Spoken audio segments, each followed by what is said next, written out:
and $600 billion worth of investments into the United States over and above what they have. রাজনীতি সবসময় ক্ষমতার চারপাশে ঘোরে, ক্ষমতাকে ঘিরে আবর্তিত হয়। অন্যদিকে গণতন্ত্রের ধারণাটি তৈরি হয়েছিল ক্ষমতাকে সীমাবদ্ধ এবং এর আইনি ও নৈতিক প্রয়োগকে সক্ষম করার জন্য। যুক্তরাষ্ট্রের জন্য প্রাথমিক চ্যালেঞ্জ হল নাগরিক ও তাদের নেতারা কিভাবে একটি গণতান্ত্রিক কাঠামোর মধ্যে গঠনমূলক এবং নীতিগতভাবে ক্ষমতা ব্যবহার করতে পারেন তা নির্ধারণ করা। কিন্তু দেশটিতে বর্তমানে গণতান্ত্রিক প্রক্রিয়া ও ক্ষমতার ব্যবহারের মধ্যে সূক্ষ্ম একটি লড়াই শুরু হয়েছে এবং এই লড়াইয়ে ক্ষমতার কাছে গণতন্ত্র হেরে যাচ্ছে বলে মনে করছেন বিশ্লেষকরা। মডার্ন ডিপ্লোমেসিতে মোহাম্মদ নুসেইরের লেখা এক নিবন্ধে এমন চিত্র উঠে আসে।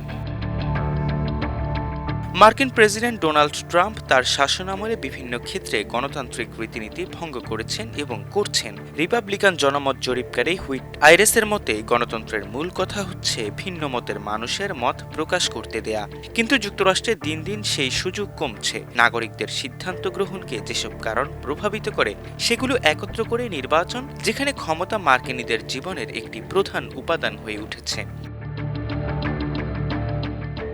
অন্যান্য সমাজের মতো সম্ভবত আমেরিকান সমাজেও দুটি সমান্তরাল বাস্তবতা রয়েছে।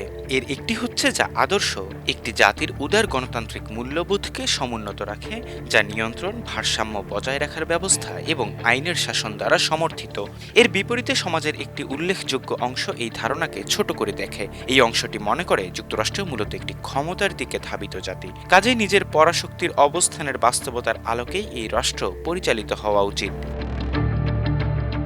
যুক্তরাষ্ট্রে মত প্রকাশের স্বাধীনতা অবারিত, এমনকি যখন এর সঙ্গে উস্কানি বা অগ্নিসংযোগের মতো ঘটনা যুক্ত হয় তখন তা দেশটিতে সহিংসতা বৃদ্ধিতেও উল্লেখযোগ্য ভূমিকা রাখে। বর্তমানে যুক্তরাষ্ট্রে প্রতি ১০০ জনের জন্য গড়ে ১২০টি আগ্নেয়াস্ত্রের লাইসেন্স দেয়া হয়, যা বিশ্বের সর্বোচ্চ। সাধারণ নাগরিকদের হাতে বন্দুকের এই ছড়াছড়ি ক্ষমতাতাড়িত প্রেসিডেন্টকে এবং সমাজের বিভিন্ন শ্রেণী পেশার মানুষকে নিজের শক্তি প্রদর্শনে উৎসাহিত করে। প্রকৃতপক্ষে ট্রাম্প হলেন মার্কিন নাগরিকদের গণতন্ত্রের বিনিময়ে ক্ষমতায় আসা একজন প্রেসিডেন্ট, যাকে অতি মূল্যায়ন করা হয়েছে। যদিও তিনি সামরিক সংঘাত এড়ানোর প্রতিশ্রুতি দিয়েছিলেন, কিন্তু সেটি তিনি রক্ষা করছেন না। তিনি ইসরায়েলের সঙ্গে যোগ দিয়ে ইরানে হামলা করেছেন এবং মার্কিন বাহিনী ক্যারিবীয় অঞ্চলে আন্তর্জাতিক জলসীমায় সন্দেহভাজন মাদক চোরাকারবারীদের জাহাজগুলোয় হামলা করছে। এগুলো ট্রাম্পের অবৈধ সহিংস কর্মকাণ্ডের উদাহরণ, যা তার সমর্থকদের মধ্যে তার ক্ষমতার মর্যাদাকে শক্তিশালী করে। এদিকে ট্রাম্পের স্বেচ্ছাচারী নীতির বিরুদ্ধে সারা দেশে নো কিংস আন্দোলন নামে গণবিক্ষোভ শুরু হয়েছে। জোরালো প্রতিবাদ করছেন সাধারণ নাগরিকরা, যা দেশটির সফট ডেমোক্রেসির উদাহরণ। সমাজের ক্ষমতাশালী অংশ এই বিক্ষোভের কারণে বিরক্ত হবেন, এটাই স্বাভাবিক। বিক্ষোভকারীরা মনে করেন ক্ষমতার দাপট নয়, বরং যুক্তরাষ্ট্রের যা প্রয়োজন তা হল গণতন্ত্রকে এগিয়ে নেওয়ার জন্য একটি সুস্পষ্ট নিয়মনীতি এবং জনশৃঙ্খলা। অভ্যন্তরীণ ক্ষেত্রে ক্ষমতার ব্যাপক প্রয়োগের পাশাপাশি আন্তর্জাতিক ভূ রাজনীতিতেও যুক্তরাষ্ট্রের ক্ষমতার দাপট আগে থেকেই ছিল, এখনও আছে।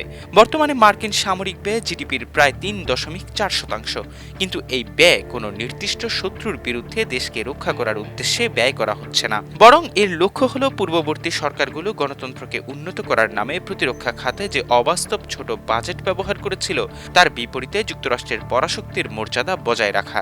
প্রকৃতপক্ষে যুক্তরাষ্ট্র তার গণতান্ত্রিক রীতিনীতিগুলো সঠিকভাবে মেনে চলে না, বরং ক্ষমতায় দেশটির আসল চালিকা শক্তি হয়ে উঠেছে, যা যুক্তরাষ্ট্রের আসল চরিত্রকেই তুলে ধরে।